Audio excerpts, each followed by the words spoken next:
Rebonjour, chers participants. J'espère que je saurai être à la hauteur de cette tâche parce que ce n'est pas toujours aisé de prendre la parole après une intervention si brillante, surtout du genre féminin. Et bon, je vais faire le maximum d'efforts. Voilà. Donc, cette fois-ci, je vais prendre la parole, non pas en tant que responsable du conseil exécutif du Casanet, mais en tant que, qu'est-ce que j'allais dire, voilà un employé de SAP qui veut partager avec les participants. C'est pas ce que je propose, c'est pas la solution à nos problèmes, mais c'est juste, à mon humble avis, une stratégie. Bon, en ce qui concerne ma modeste personne, hormis ma casquette de membre de Casanet, donc en fait je suis ingénieur automaticien à la base et actuellement je travaille comme chef d'équipe et je travaille depuis 13 ans chez SAP à Val-d'Orf. Pour ceux qui connaissent un peu SAP, c'est le SAP en fait pour le commun des mortels en fait. SAP est dans la gestion des entreprises ce que Microsoft est dans la bureautique. Donc, pour caricaturer à peu près ce que c'est que SAP. Donc, c'est le leader mondial des logiciels de gestion. Et donc, voilà. Voilà, merci.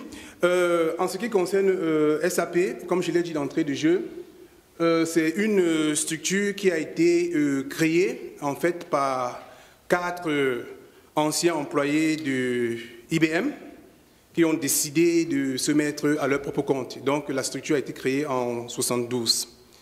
Et progressivement, elle connaît son essor. Et au jour d'aujourd'hui, avec le rachat de plusieurs d'autres entreprises qui font dans le domaine des technologies d'information et de communication, donc dans le monde, SAP emploie à nos jours sensiblement 60 000 employés. Et l'un des challenges de SAP, jusqu'à la fin de l'an 2015, c'est d'avoir 1 milliard d'utilisateurs. Et SAP est beaucoup plus connu pour des grandes structures, des structures qui ont en moyenne 1000 jusqu'à N employés.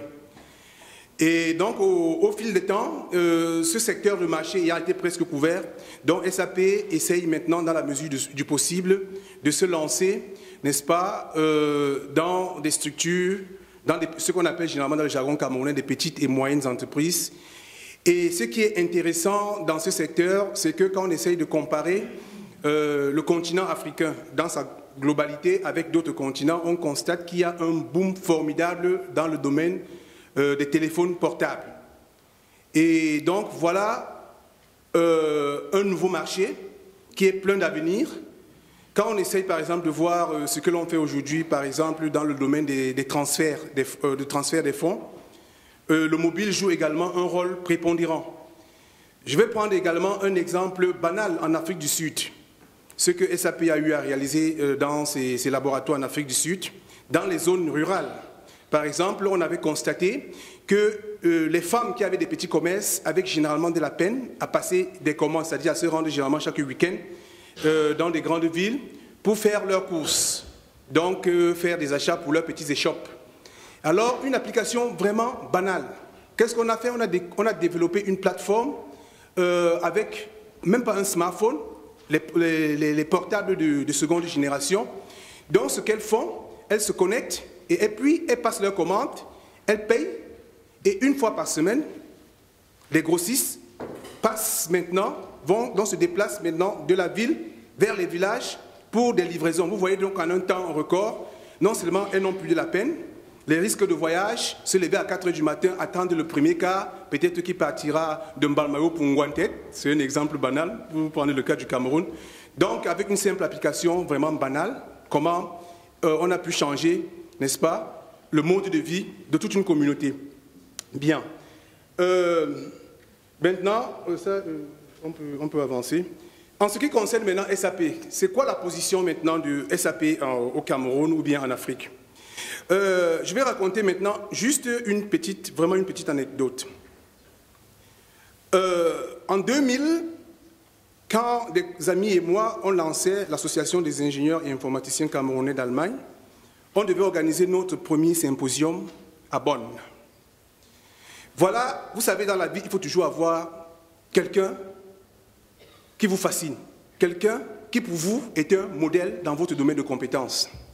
Alors le pari, c'était d'inviter Jacques Bonjao, juste pour la simple raison qu'en parcourant le net, pour nous, c'était ce génie camerounais qui travaillait à Microsoft et qui n'était pas n'importe qui à Microsoft. Donc le challenge en tant que président de cette association que moi je m'étais fait, c'était d'avoir Jacques Bonjao pour illuminer, pour éclairer les jeunes, surtout qu'à cette époque, c'était le boom des TIC. Alors je me disais que bon voilà, quand on essaie de voir la diaspora indienne, quand on essaie de regarder d'autres diasporas, on constate que cette diaspora, par exemple la diaspora indienne, qui est très présente aux États-Unis, et plus particulièrement dans la Silicon Valley. Quelques années après, on a constaté que dans la région de Bangalore, on retrouvait à peu près la même typologie. Donc, la même façon, n'est-ce pas, de travailler à la Silicon Valley. Donc, on s'est donc dit que voilà, si on a donc cette possibilité d'avoir accès à ces technologies de pointe, pourquoi est-ce qu'il ne peut pas avoir un retour d'expérience au Cameroun? Donc, on prend contact avec Jacques Bonjao, mais on a eu cette malchance qu'il avait cette semaine une conférence à Seattle. Nous, on s'est dit que peut-être qu'il minimisait notre association. On a googlé et effectivement, il avait cette conférence. Donc, dans le comité technique d'organisation, on s'est dit que, mais voilà, il faudrait qu'on essaye de voir aussi comment on peut révolutionner les choses à notre niveau. Et à l'époque, j'étais consultant à la Deutsche Bank. Et je me suis dit, voilà, SAP qui fait la fierté de l'informatique européenne. Même comme pour beaucoup, on croit toujours que SAP, c'est une entreprise américaine. Donc j'ai postulé chez SAP et j'ai obtenu, donc, bref, on m'a recruté. Et donc maintenant, mon challenge à SAP, c'était, quelles que soient les difficultés qu'il y aura, donc, quels que soient les duc in altum, il va falloir qu'exactement que SAP se retrouve également au Cameroun. Pourquoi je dis ceci? C'est parce que hier, pendant les ateliers, j'ai eu à constater comment ma sœur, Carole, qui est assise à ma droite, avec de la peine, vu toutes les difficultés qu'elle est en train de rencontrer, pour établir une structure en bonne et due forme dans le domaine de la psychologie au Cameroun. Je lui ai dit, écoute, ce matin, je vais te raconter une histoire qui va certainement te motiver. Donc voilà, je prends mon bâton de pèlerin et je regarde, je constate que SAP, effectivement, en Afrique, est présent seulement en Afrique du Sud. Et c'est bon? Donc là, maintenant, vous essayez à peu près de voir ce qui se passe. SAP est créé en 1972. Et la première installation de SAP, c'est 10 ans plus tard, en Afrique du Sud. Alors, comment est-ce qu'on va faire pour qu'il y ait également un retour d'expérience? Parce que le plus important ici, c'est contrairement peut-être à ce que beaucoup vont penser, je ne suis pas en train de faire la publicité commerciale de SAP. Non, loin de là, même comme c'est mon employeur. Le problème, c'est qu'au fil des jours, maintenant, on est en train de constater qu'il y a un phénomène de chômage très accentué en Afrique. Et maintenant, on constate que rien qu'avec son portable, que ce soit le téléphone portable, que ce soit son laptop, quand on a une bonne formation, on peut faire changer le monde. Donc, rien qu'avec son téléphone portable et son laptop, on peut faire changer le monde. Alors, je me suis dit, pourquoi ne pas essayer de sensibiliser les administrations camerounaises et beaucoup plus les responsables des institutions universitaires. Surtout que les spécialistes SAP, tout le monde ici, enfin pour la plupart, vous le savez, que le taux de chômage pour les experts de SAP tend rapidement vers zéro. Et les experts de SAP sont recherchés partout. Or, maintenant, il se passe que chez nous, à SAP, on a un programme des alliances universitaires.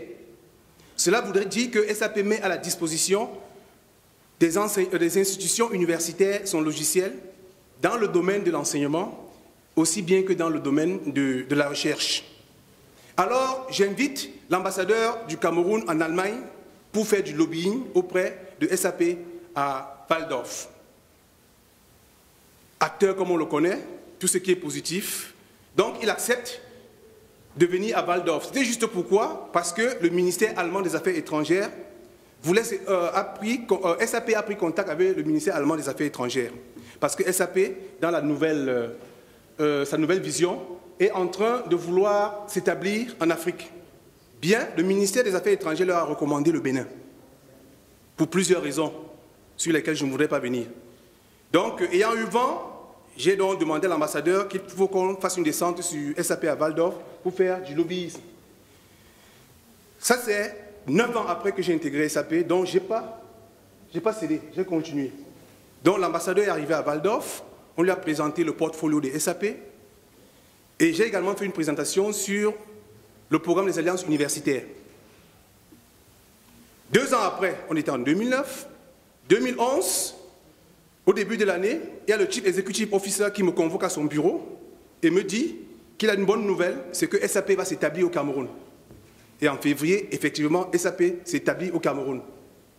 Mais là, ce n'était pas mon problème. Mon problème, c'était l'enseignement des modules SAP dans les universités camerounaises. Mes déboires ont été grands, que ce soit au ministère de l'Enseignement supérieur, que ce soit dans d'autres universités d'État. Alors, j'ai dit, OK, bon, si les cadres cadrés veulent se comporter comme des cadres qui sont vraiment cadrés, je vais essayer de voir ce qui se passe dans le secteur privé. J'ai pris attache avec l'Université catholique d'Afrique centrale, par le biais du très controversé le père Ludovic Lado, qui m'a accueilli à bras ouverts et qui m'a confié au responsable chargé des enseignements d'informatique. Le message est passé, mais il y avait des difficultés au niveau du financement. J'ai également pris attache avec l'Université des Montagnes, qui avait à cette époque des problèmes au niveau des infrastructures.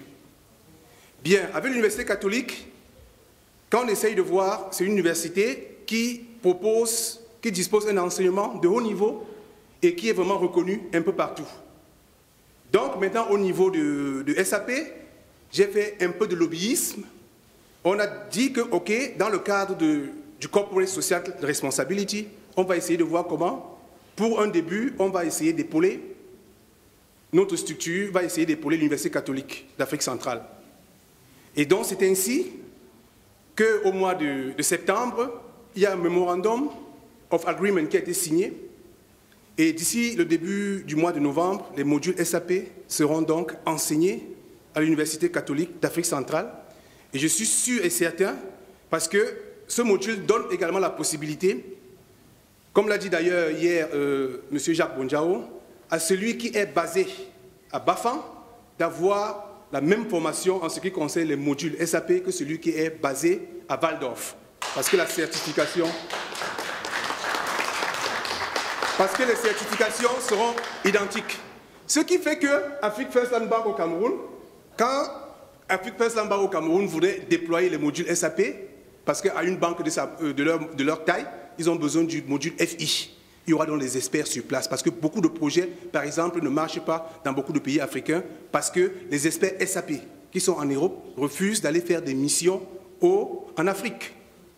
Donc, voilà, comme j'ai dit, à mon niveau, comment un diasporé, malgré tous les problèmes qu'il y a, se dit, OK, il y a des grands frères qui ont fait ci, il y a des grands frères qui ont fait ça, qui sont des modèles pour nous, et qui ont réussi. Pourquoi est-ce que nous, on ne peut pas faire autant? Je profite également de cette occasion pour leur rendre un vibrant hommage, pour leur dire qu'ils nous ont montré le chemin, et que nous, on est en train de suivre malgré les difficultés.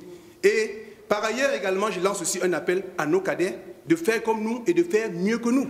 À l'heure aujourd'hui où je vous parle, actuellement, il y a plus de 35 Camerounais qui travaillent chez SAP à Waldorf. Et on ne s'est pas arrêté là. Pourquoi est-ce qu'à un moment donné, on a eu un peu la vie disons, un peu facile? C'est juste pour la simple raison qu'une plateforme comme Casanet, comme le DAVOC, nous a également donné la possibilité de présenter les différents projets qui nous tiennent à cœur. Je suis sûr et certain que sans Casanet, sans le DAVOC, j'aurais eu la vie encore plus compliquée. Juste pour la simple raison que pendant le DAVOC 2010 que nous avons tenu à Bonn, et donc notre modèle informatique de l'époque a finalement eu du temps de nous assister, Jacques Bonjao, et qui était connu par mon chief executive officer, que nous avons fait inviter et qui a accepté d'être à Davok, nous a dit que c'est des sommités qu'il connaissait. Le docteur Séverin Kézeux également. Donc ça a permis pour nous, et là j'en profite également pour rendre un autre hommage au Conseil des sages, qui fait également un travail de lobbyisme important pour la prospérité du Davok et pour la prospérité du Cameroun tout court. Et je profite également, cette fois-ci je remets ma casquette de responsable de Casanet, pour lancer également un appel à toutes les compétences qu'il y a dans cette salle de se joindre à nous. Parce que je suis sûr qu'ensemble, on serait à mesure de soulever des montagnes.